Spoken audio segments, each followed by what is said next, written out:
ഹൃദയത്തിൽ കൂടുകൂട്ടാനും ഇനി എന്റെ കരളിലെ പ്രണയമാവാനും ഇനി എന്റെ ജീവനിൽ ശ്വാസമാകാനും പുനർജനിക്കാം നമുക്കൊരു ജന്മമെങ്കിലും.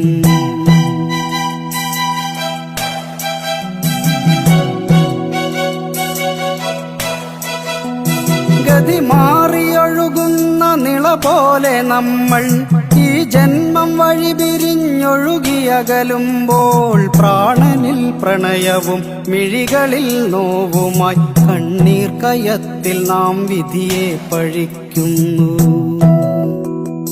പ്രാണനിൽ പ്രണയവും മിഴികളിൽ നോവുമായി കണ്ണീർ കയത്തിൽ നാം വിധിയെ പഴിക്കുന്നു.